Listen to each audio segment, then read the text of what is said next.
वसुदेवसुतं देवं कंसचाणूरमर्दनं देवकी परमानंदं कृष्णं वंदे जगद्गुरुं। मैं डॉक्टर शैलेंद्र कुमार सभी विद्वान दर्शकों, सुधी श्रोताओं, मित्रों का हार्दिक अभिनंदन करता हूं, स्वागत करता हूं अपने धर्म मीमांसा चैनल पर। आशा है अभी तक जो भी कार्यक्रम हुए हैं हमारे चैनल पर, जो भी वार्ताएं हुई हैं, आपने उनका आनंद उठाया होगा और आगे भी आप आनंद उठाएंगे, ऐसी मेरी आशा है, चेष्टा है, कामना है। आज का विषय हमने उसी बाबर पर रखा है, एक अलग तरह का विषय, क्योंकि हमारा धर्म मीमांसा चैनल है तो धर्म की जय हो, अधर्म का नाश हो, बाबर जैसे अधर्मियों का नाश हो, इस उद्देश्य से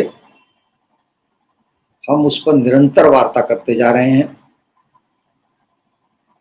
आदरणीय दीदी भी इस पर वार्ता कर रही हैं। अन्यान्य विषयों पर आदरणीय पंकज जी भी वार्ता कर रहे हैं और हम तीनों का सामूहिक प्रयास है कि हमारे जो विषय हैं वो आप तक पहुंचे और आपके माध्यम से और लोगों तक भी पहुंचे।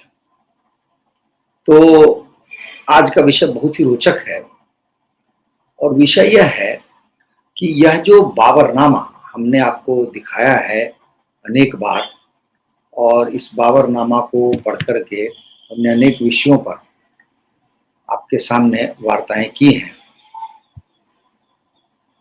आज एक ऐसा पहलू हमने उठाया है कि यह बाबरनामा सचमुच, इसको प्रामाणिक कहा जा सकता है क्या, या कहें कि इसका कितना महत्व हो सकता है, हमारे लिए महत्वपूर्ण है भी या नहीं। ये सारे विषय हम इसी पुस्तक से का संदर्भ लेकर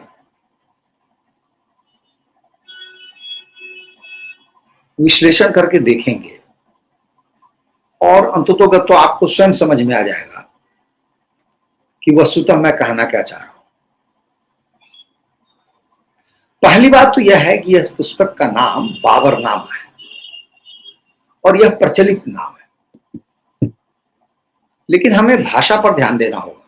भाषा क्या है? बाबर जिस जगह का रहने वाला था, फरगना, और फरगना एक क्षेत्र है जिसमें एक स्थान है अंदीजान। अंदीजान को आज यदि आप गूगल करके देखते हैं तो पुराने युग के लिए कहा जाता है एक छोटा सा गांव था। उसी अंदीजान में बाबर का जन्म होता है 1483 में।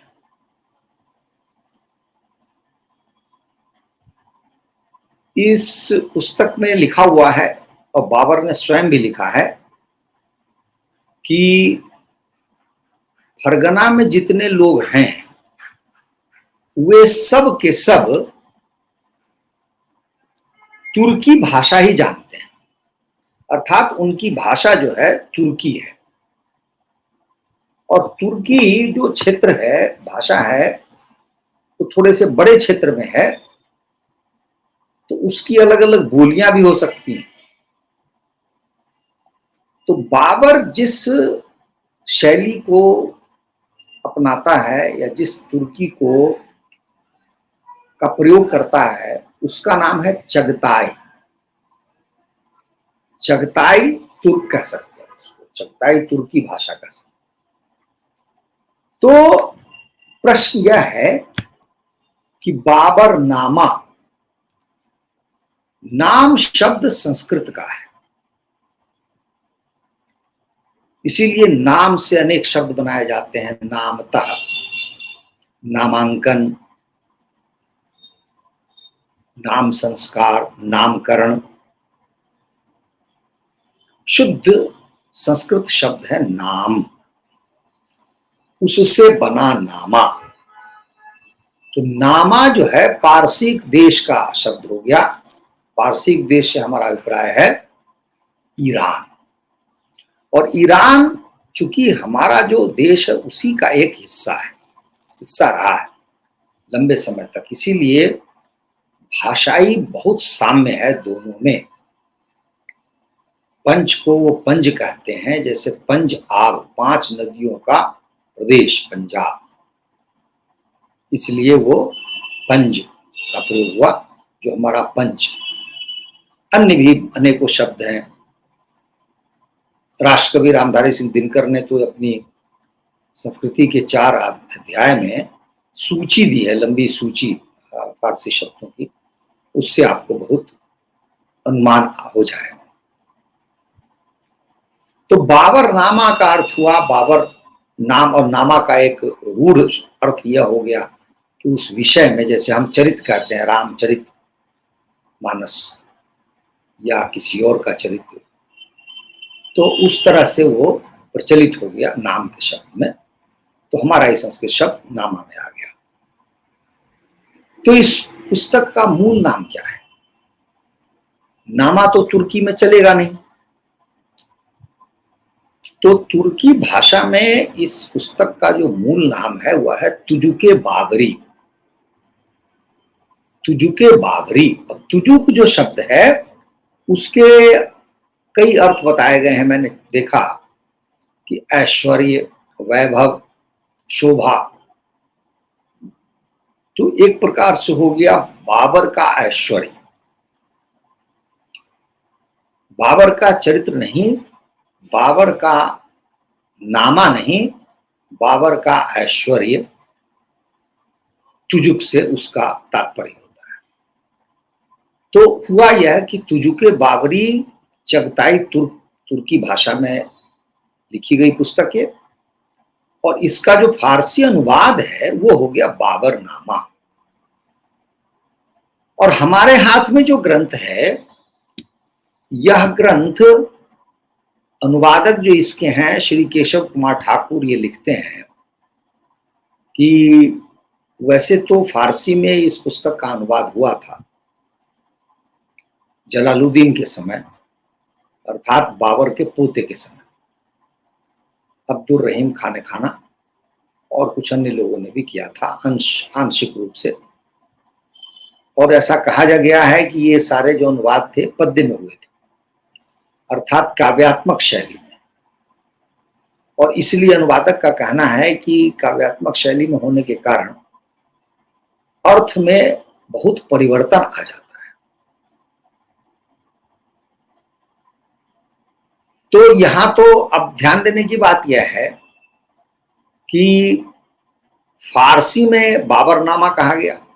अब हमारे हाथ में जो ग्रंथ है वो तो हिंदी में है, और हिंदी किसकी हुई है? अंग्रेजी की।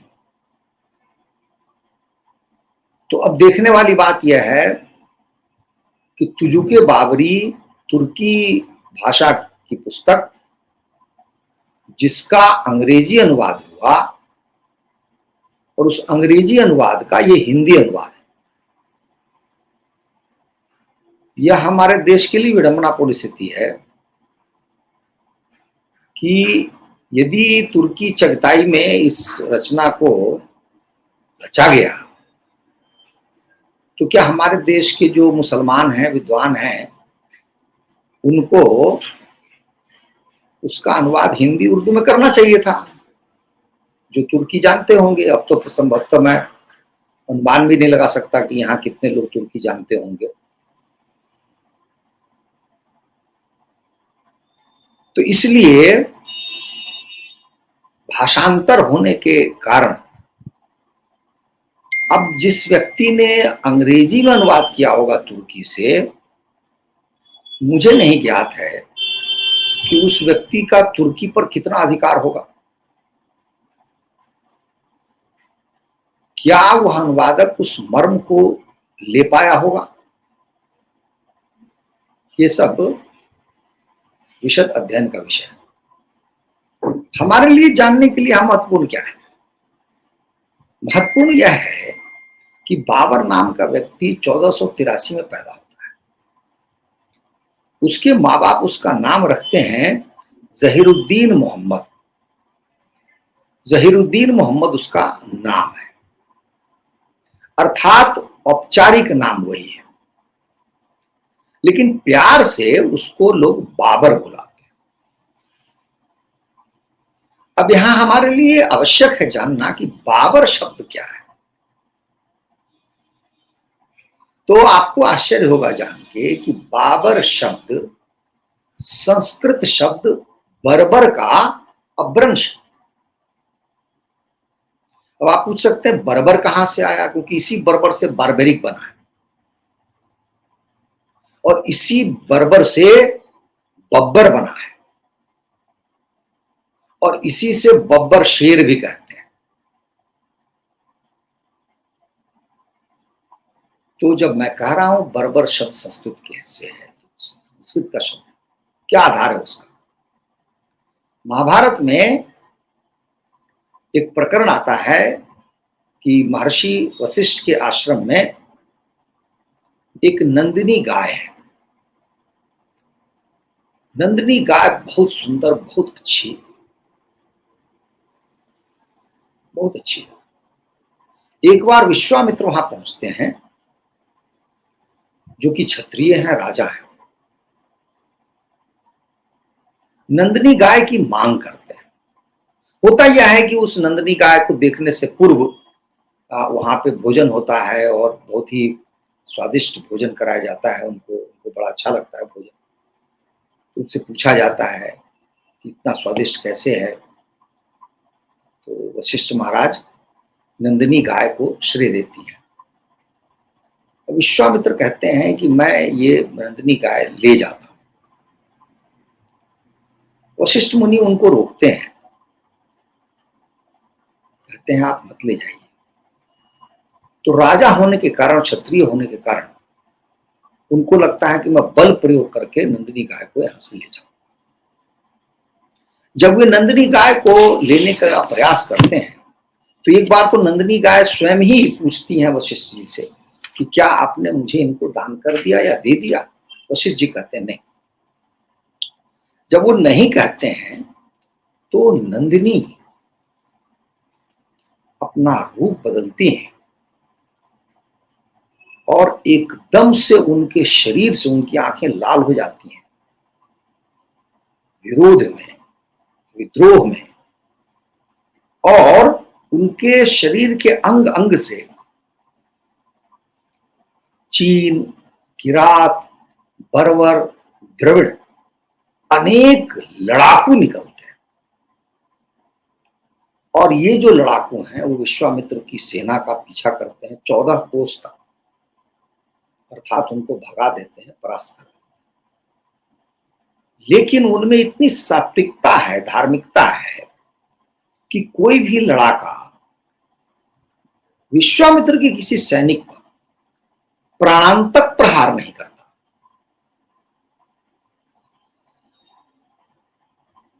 तो विश्वामित्र स्तब्ध हो जाते हैं। उन्हें पहली बार ये पता चलता है कि छात्र तेज पर ब्रह्म तेज बहुत भारी पड़ता है। तो वो स्वयं ब्रह्म तेज की ओर आगे बढ़ते हैं। यह दूसरी कथा है। हमारे लिए क्या है महत्वपूर्ण? बर्बर, उसी से बना बब्बर शेर या शेरे बब्बर उसको कहते हैं उर्दू में, उसी से बना बाबर। तो बाबर प्यार का नाम उसका रखा गया। अब ध्यान देने योग्य बात क्या है? जहीरुद्दीन मोहम्मद इस्लामी नाम। इस सारे तुर्की कभी तुरुष्क हुआ करते थे, क्षत्रिय थे, हिंदू थे, लेकिन लोभ लालच के कारण, भोग के कारण जो इस्लाम इन्हें सुविधापूर्वक देता था, ये लोग इन लोगों ने इस्लाम को स्वीकार कर लिया। लेकिन महत्वपूर्ण हमारे लिए क्या है, इस्लाम को स्वीकार करने के बाद भी इनका जो इस्लाम है वो बहुत छिछला है, जिसको आदरणीय दीदी हमारी कहती हैं केवल स्किन डीप है, स्किन डीप, केवल त्वचा तक है, अंदर नहीं गया है। अन्यथा कोई कारण नहीं कि संस्कृत शब्द से बना हुआ जो बर्बर है उससे बाबर बना के उसका प्रयोग करते। और मैंने इसके लिए थोड़ा सा शोध किया तो उससे हमें आनंद आया कि जहां पर ये फरगना है, आज आप पांचों स्थान को ले लीजिए, उज्बेकिस्तान, कजाकिस्तान, ये जितने हैं, और नीचे अफगानिस्तान। तो अफगानिस्तान तो चलिए बहुत पास है और उसके बगल में ये सारे आते हैं, उसके आगे आते हैं। तो मैंने सिर्फ ये जानने का प्रयास किया कि आज इस क्षेत्र में कितने महत्वपूर्ण शहर हैं। तो हमें एक सूची मिली 15 शहरों की, उनके मैं नाम पढ़ता हूं। पहला शहर है बुखारा, दूसरा है समरकंद, तीसरा है ताशकंद, चौथा है शिमकंद, पांचवा है कोकंद, छठा है बल्ख, सातवां है अस्ताना। 15 में से अब ये मैंने ये शहर चुने हैं जिनके नाम आज भी संस्कृत में है। जैसे बुखारा, बुखारा शब्द जो है वो बुखार है, और बुखार जो है बिहार का अपभ्रंश है। जैसे मैं बिहार राज्य का रहने वाला हूं, वह भी बिहार का अपभ्रंश है। तो हमारे यहां ह हो गया, उस क्षेत्र में वो ख हो गया, वह हो गया बुखार, वो उससे हो गया, बन गया बुखारा। वह भी शुद्ध संस्कृत शब्द है। इसके बाद जो नाम आपको हमने बताए हैं सारे में कंद है, समरकंद, ताशकंद, शिमकंद, कोकंद। अगला है बल्ख। बल्ख जो है बाहलीक शब्द का अपभ्रंश है, जिसका महाभारत या अन्यत्र हमारे शास्त्रों में विशद वर्णन है। सातवां है अस्ताना। अस्ताना या स्थान, ये संस्कृत के स्थान शब्द का अपभ्रंश है। जैसे आप पाकिस्तान कहते हैं तो स्थान उनका कोई शब्द नहीं है। हमारा स्थान जो है फारसी में या पारसीक भाषा में कह लीजिए कि वो हो गया स्थान। थ वहां है ही नहीं, थ नहीं बोल पाए तो स्थान हो गया, स्थान की जगह पर स्थान हो गया। इसके अतिरिक्त ये जो 15 तो बड़े शहरों में से ये मैंने 7 निकाले हैं, इनके अतिरिक्त आप क्या क्या देख रहे हैं।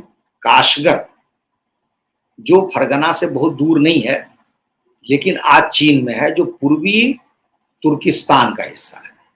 तो काशगर का पुराना नाम काशी है। अभी भी आप देखेंगे एटलस में तो काशी शब्द बड़ी आसानी से मिल जाता है। उसके बाद 2 और शहर हैं जो फरगना में ही हैं, आसपास के उसके। एक का नाम है 20 कंद, 20, 19, 20 जो कहते हैं, 20 कंद, और उसके आगे है ऊज कंद। अब प्रश्न जब उठता है कि इस क्षेत्र में, मैं 15वीं शताब्दी की बात नहीं कर रहा, मैं आज की बात कर रहा हूं, कि जब आज इतनी संस्कृत है, संस्कृत के नाम हैं, तो 15वीं शताब्दी में उस स्थान की क्या दशा होगी। इसलिए ऐसा प्रतीत होता है कि बाबर और उसके पूर्वज बहुत पहले नहीं, 200 साल, 300 साल, 400 साल, यही अंतराल होगा जिसमें इन्होंने इस्लाम को अपनाया होगा। तो इस्लाम को तो अपना लिया, तुर्की भाषा में लिखा है अनुवादक ने कि आज के विद्वान मानते हैं कि उसमें 50% जो शब्द हैं वो अरबी फारसी के हैं। तो फिर हम फारसी पे आते हैं। जो फारसी है, पारसिक भाषा है, वो तो संस्कृत से निकली हुई भाषा है, संस्कृत के बहुत निकट है, हमारे देश की भाषाओं के निकट है।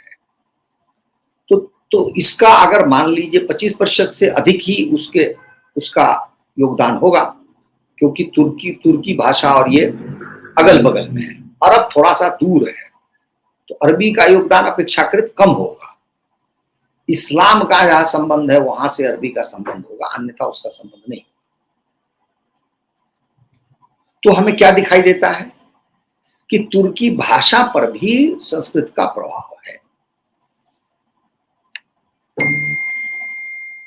और इस्लाम चूंकि त्वचा तक ही गया है, इस्लाम अंदर नहीं घुसा है अभी बहुत, और ये सारे के सारे लोगों का जो आचार व्यवहार है बहुत हद तक, या मानसिक चिंतन कह लीजिए, जिसमें भाषा का बहुत बड़ा हिस्सा होता है, वह वही चली आ रही जो पहले से है, और उस पर हिंदू प्रभाव है। तो ये आप कह सकते हैं नए नए बने हुए मुसलमान हैं, इसीलिए इनमें मुसलमानी तत्व भी बहुत कम है। उदाहरण के रूप में मैं आपको बताऊं कि मैंने पहले भी अपने वार्ता में ये बात रखी थी कि बाबर बहुत बड़ा शराबी था, दिन में 2-2, 3-3 बार शराब पीना, और हर बार शराब पीना, शराब पीने के बाद माजूम खाना अर्थात अफीम भी खाना। तो एक तरफ यह व्यक्ति क्या है कि अपने आप को मुसलमान कहता है, लेकिन इसकी जो जीवन शैली है वो बिल्कुल ही किसी मुसलमान के बराबर नहीं। कैसी जीवन शैली है? तो मुनाफिक की तरह है। मुनाफिक वे हैं जो कहने मात्र के लिए, नाम मात्र के लिए, दिखावे के लिए मुसलमान है, अन्यथा आचरण से वे मुसलमान नहीं है। और बाबर ऐसा करता था, और आश्चर्य की बात है उसका जो बाप है वह भी यही धंधा करता था। बाबर ने लिखा है कि मेरा बाप 5 बार नमाज पढ़ता था, नमाज जब छूट जाती थी तो उसकी भरपाई करता था, लेकिन उसी के बाद अगली लाइन लिखता, अगला पैराग्राफ लिखता है कि मेरा बाप खूब शराब पीता था, इसको भी कहता था पियो। और जब इसका बाप मारा तो उसकी आयु कितनी थी? 11 वर्ष की। तो जो बाप मुसलमान होते हुए शराब पीता हो और अपने 11 वर्ष के बालक को, पुत्र को शराब पीने को कहता हो, तो इससे आप सहज अनुमान लगा सकते हैं कि वह कहीं से भी वह व्यक्ति मुसलमान नहीं था। और इसीलिए अगर यदि आप ध्यान से देखें तो ये जो तुर्की लोग हैं, बाबर, हुमायूं, जलालुद्दीन, उसके बाद शाहजहां, जहांगीर, ये सारे के सारे मुसलमान नहीं थे, मुनाफिकीन थे, बनावटी मुसलमान थे, दिखावे के मुसलमान थे, क्योंकि ये सभी के सभी शराब पीते थे और वो सारे कार्य करते थे जिनको इस्लाम में हराम कहा गया है, जैसे चित्र बनवाना गुनाह है, हराम है, लेकिन ये सभी करते थे। तो इसलिए हम इनको कह सकते हैं कि ये कहीं से भी मुसलमान नहीं थे। अब आते हैं इस पुस्तक पर, जो हमारा मूल विषय है कि इस पुस्तक की क्या प्रामाणिकता है। लेखक कहता है आरंभ में, अनुवादक कहता है कि आत्मकथा भी है ये, जीवन चरित्र भी है ये, और इतिहास भी है। 1 मिनट के लिए हम भूल जाते हैं आत्मकथा और जीवन चरित्र को, क्योंकि उससे बहुत हद तक इतिहास की बात नहीं की जा सकती, लेकिन जहां इतिहास शब्द आ गया है वहां पर उस पर हम विचार करते हैं। अब आप देखिए कि बाबर का जन्म होता है 1483 ईस्वी में, मरता है 1530 में। कुल मिलाकर वह इस धरती पर 48 वर्ष रहता है। 48 वर्ष में से अनुवादक का कहना है, जो कि विस्तार से इन्होंने बताया है, कि मात्र 18 वर्ष का वर्णन ही इसकी अपनी पुस्तक में मिलता है।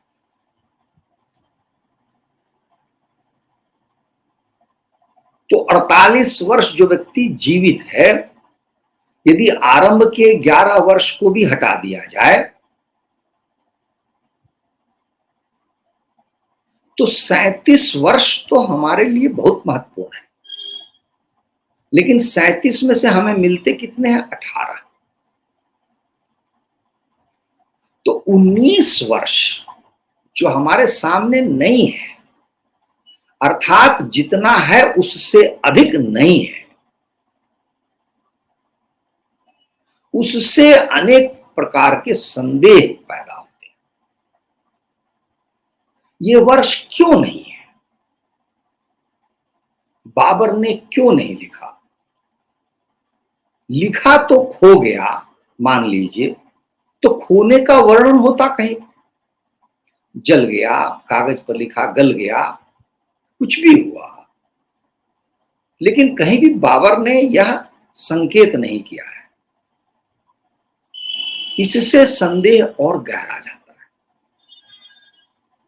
अब जिन 18 वर्षों का वर्णन है, उनमें भी घोर अपूर्णता है।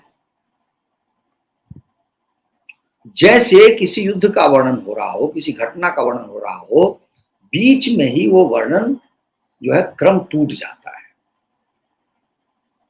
अब कोई व्यक्ति अनुमान नहीं लगा सकता कि उस घटना के बाद क्या हुआ है। इसी प्रकार किसी किसी दिन, जैसे एक दिन लिया तो एक दिन में सुबह से लेकर शाम तक का वर्णन है कि उस दिन क्या क्या हुआ। फिर अनेक दिन का कोई वर्णन नहीं है। अब जिन दिनों का वर्णन है उनमें से अधिकांश व्यर्थ है। अब जैसे हम इतने बजे उठे, उसको नमाज के समय उठे, उस नमाज के समय हमने नाश्ता किया, उस नमाज के समय हमने भोजन किया, उस नमाज के समय हम नहा रहे थे, उस नमाज के समय हम आराम कर रहे थे। अब इसका क्या ऐतिहासिक महत्व हो सकता है? आरंभ के जो इसके अध्याय हैं उनमें बाबर अपने परिवार का ही वर्णन करता है। इतना बड़ा परिवार, स्वयं 7-8 भाई बहन, इसके बाप की कितनी पत्नियां, कितने निकाह किए, कहां कहां से निकाह किए, फिर अपने भाइयों का उल्लेख।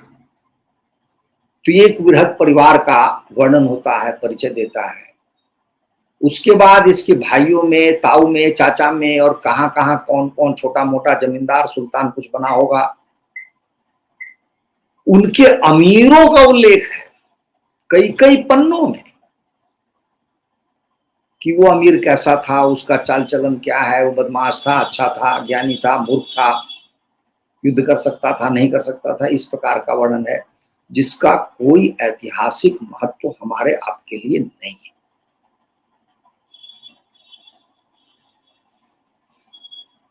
अब आप और ध्यान से देखें कि 1494 से यह आत्मकथा लिखना शुरू करता है, और बीच में अंतराल है जो कुछ छूट छाट जाता है। और जब यह जन्म लेता है तो जब इसका बाप मरता है, 11 वर्ष की आयु है, तो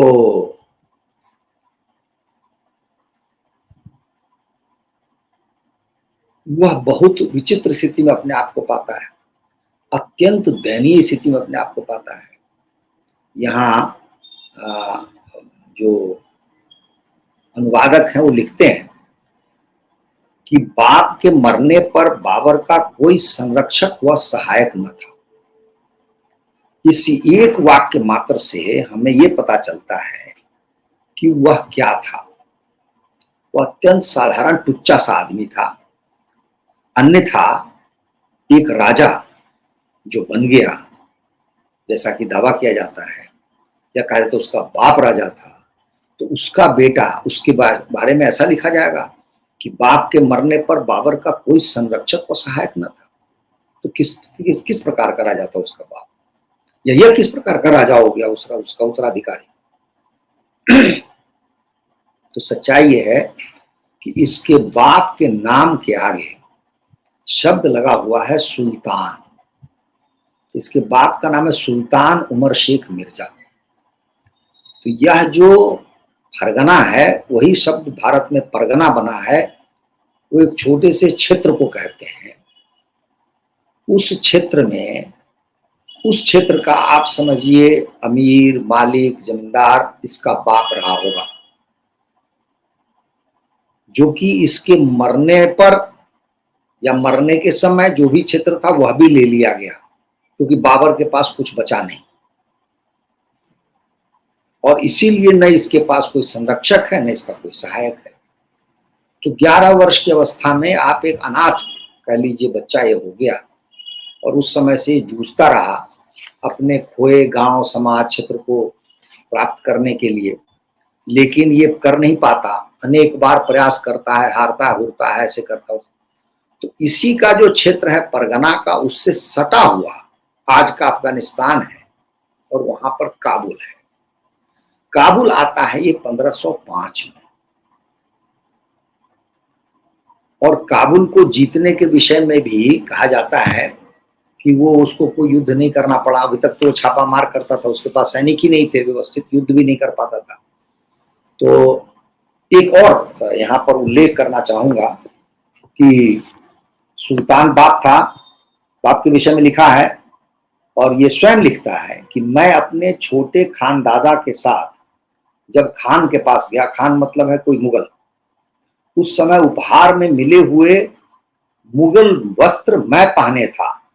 अब यहाँ वस्त्र का ही पता चलता है कि मुगलों के जो वस्त्र थे वो कहीं अधिक उत्तम कोटि के रहे होंगे जो बाबर ने स्वयं पहना था।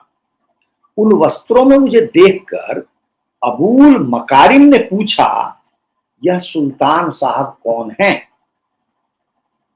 अब स्पष्ट हो जाता है कि इसका बाप सुल्तान था, और इसका हाव भाव देख करके वहां पर किसी व्यक्ति ने कहा कि ये सुल्तान साहब कौन है।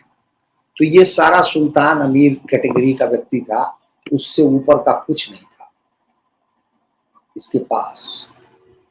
तो 1505 में किसी प्रकार आ जाता है और काबुल पर विजय प्राप्त करता है, बिना युद्ध किए, स्वयं लिखता है। और वहां वो बड़ी छोटी सी जगह है। काबुल का तात्पर्य आप यह मत समझिए कि उस समय का पूरा अफगानिस्तान जीता था बाबर, नहीं, काबुल जीता था। उसके बाद बगल में छोटा सा गजनी है, उसको जीता था। गांधार ये गया था, वहां युद्ध हुआ था, उसका खजाना लूटा था, लेकिन फिर भी पूरा अफगानिस्तान ये नहीं जीत पाया था।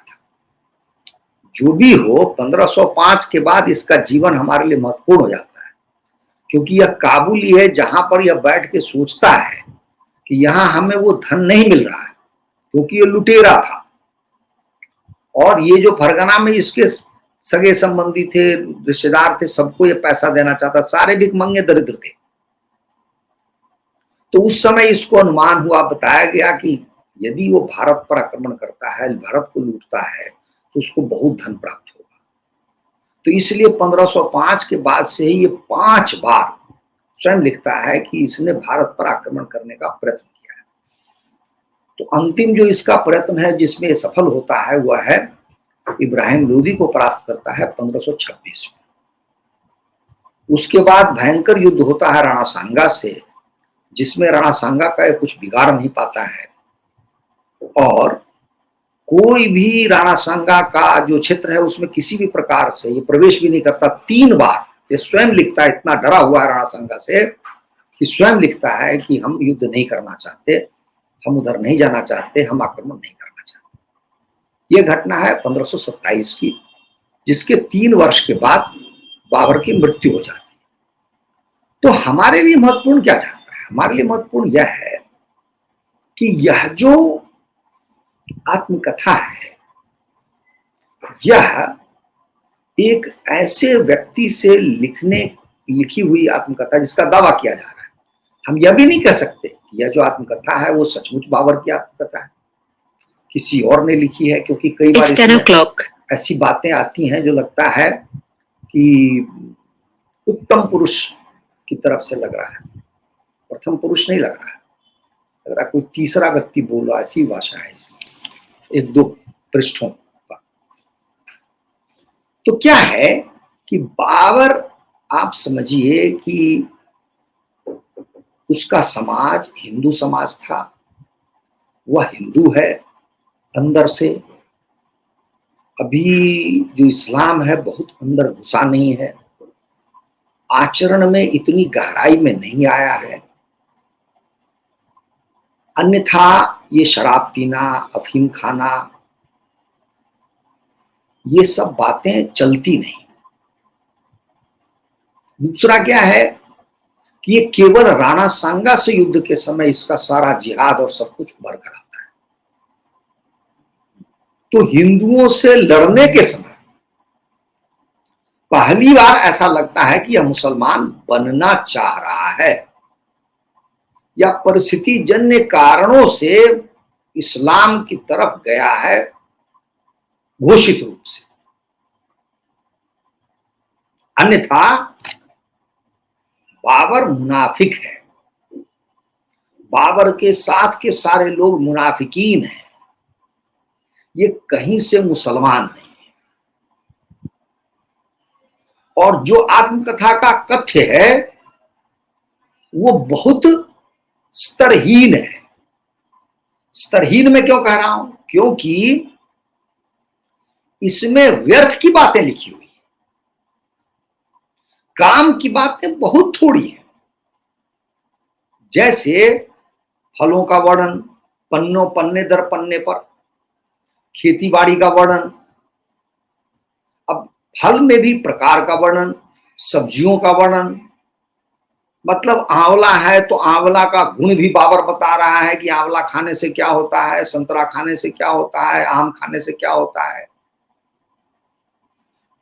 यह समझना कठिन है कि बाबर लिख किसके लिए रहा है। तो ये स्पष्ट हो जाता है कि यह भारत के समाज के लिए तो नहीं लिख रहा। क्या भारत में लोगों को ये नहीं पता कि आम खाना कितना महत्वपूर्ण है, आम का फल कैसा है, संतरा कैसा है, नारंगी कैसी है, आंवला कैसा है, कटहल कैसा है, सबके बारे में बाबर ने लिखा, लंबा चौड़ा। और जैसे मैंने आरंभ में कहा, अपने सगे संबंधी ये वो सब पर लिखता जाना। क्या ये एक राजा का काम ऐसा है? तो ये स्पष्ट होता है कि यह स्वयं राजा नहीं है, बहुत ही छोटा आदमी है, साधारण आदमी है। ना आत्मकथा में ऐसा कोई उच्च विचार है जिससे इसकी मानसिक परिपक्वता झलकती कि इसकी उत्तम विचार है, ऐसा भी कुछ नहीं। तो ऐसा लगता है कि इसने ऐसे ही उड़ते उड़ते, यदि ऐसी इसने लिखी है तो कुछ डायरी लिखी है अपने लोगों के लिए, फरगना आदि के जो भूखे नंगे मूर्ख लोग हैं उनके लिए। और ऐसा भी हो सकता है कि बाबर ने पता नहीं क्या लिखा और अनुवादकों ने क्या क्या उसमें जोड़ दिया। तो अनुवादक कौन है? अंग्रेज हैं। तो अंग्रेज क्यों अनुवाद कर रहे हैं? वो भारत के लोगों के लिए तो अनुवाद कर नहीं रहे, अंग्रेजी में कर रहे हैं। वो अपने पाठकों के लिए कर रहे हैं। उनकी गहरी रुचि होगी कि नारंगी कैसी होती है। जैसे इसमें हाथी का वर्णन है, हाथी तो उधर होता नहीं। अब हाथी एक अजूबा पशु होगा, आश्चर्यचकित करने वाला पशु होगा इंग्लैंड के पाठकों के लिए, तो उसका वर्णन है। तो हम जो कुल मिलाकर एक चित्र खींचते हैं बाबर की इस पुस्तक का, हमें ऐसा लगता है कि इसकी प्रामाणिकता संदिग्ध है,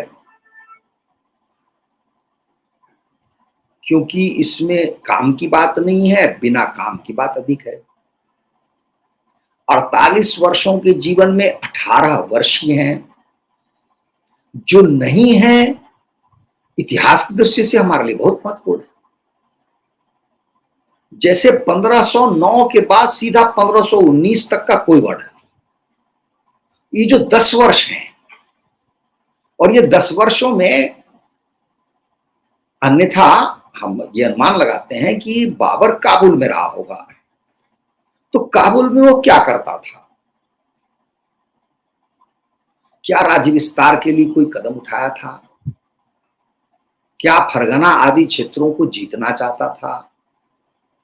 हमें कुछ नहीं ज्ञात है। यह जो समय है हमारे लिए महत्वपूर्ण है, लेकिन हमें ज्ञात नहीं है। तो क्या ऐसा करना सायास था? या ऐसा भी हो सकता है कि ये जो 10 वर्ष हैं उसमें और कहीं गिरा पड़ा हो, कहीं मर रहा हो, दुखी हो, न चाहता हो कि उसका वर्णन आए? हम नहीं जानते। इसलिए इसकी प्रामाणिकता संदिग्ध है। इतिहास के ग्रंथ के रूप में इसका उपयोग करना बहुत ही रिस्की है, जोखिम बड़ा काम है। इससे यह भी सिद्ध हो जाता है कि बाबर कितना भूखा नंगा व्यक्ति था, लुटेरा था। एकदम से छोटी सी जगह से वो चला। संयोगवश आज मैंने पता करने का प्रयास किया कि अंदीजान जो जगह जहां बाबर पैदा हुआ था और जो उस फरगना की राजधानी थी, उसकी क्या स्थिति। जब आज मैंने चेक किया तो पाया कि आज उस अंदीजान जगह की जनसंख्या है 5,40,000। भारत में सामान्य जो जिले हैं औसतन, उनकी जनसंख्या 20 लाख से अधिक है। तो आज के दृष्टिकोण से समझिए कि हमारे किसी भी जिले का 1/4 हिस्सा आज का अंदीजान है। बाबर के समय हो सकता है कि 5-10 हजार से अधिक लोग वहां न रहते। तो इससे भी आप अनुमान लगा सकते हैं कि किसी बड़े राजा की राजधानी वह स्थान नहीं रहा हो। तो कुल मिलाकर मैं कहना यह चाह रहा हूं कि बाबर मुसलमान नहीं था, मुनाफिक था। और मुनाफिक होने के कारण उसका आचरण बिल्कुल ही कुरान सम्मत नहीं था, बल्कि यह कहें कुरान विरुद्ध था।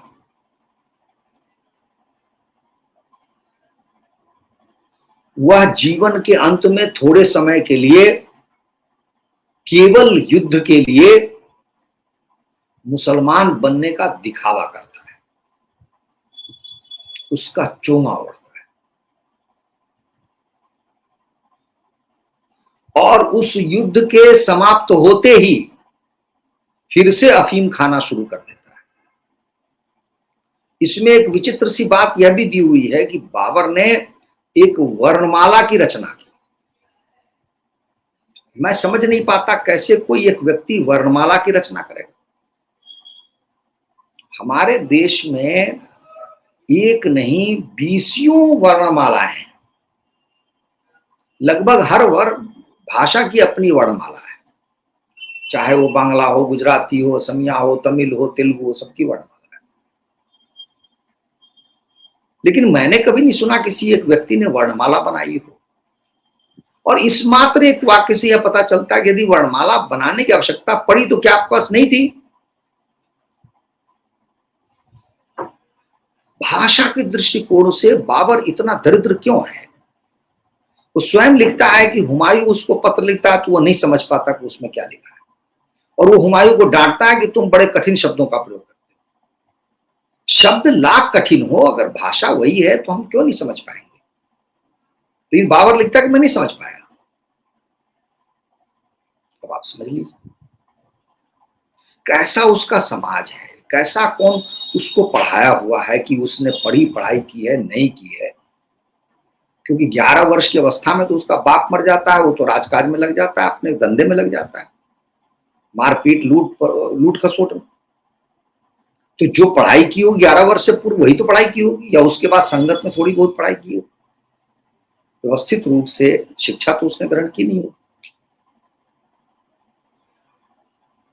तो इससे यह भी सिद्ध होता है। तो कुल मिला के ऐसा व्यक्ति लिख क्या सकता था?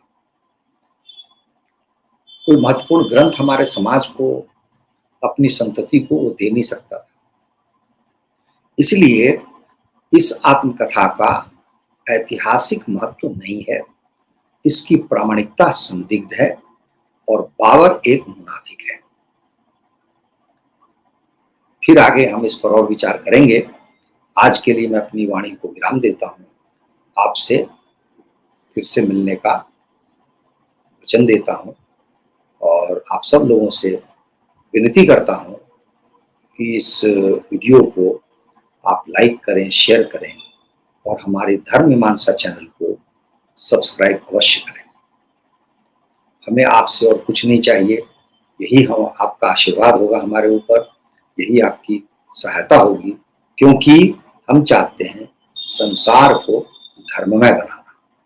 सर्वप्रथम भारत बने धर्ममय, उसके बाद संसार बने धर्ममय, उसके बाद ही हम सभी मनुष्य के रूप में अच्छा जीवन जी पाएंगे।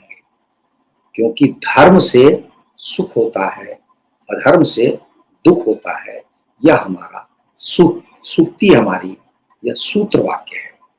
धर्म को पकड़े रहें, उसकी डोर थामे रहें, तभी हमारा कल्याण है। इसलिए इन वचनों के साथ हम आपसे विदा लेते हैं।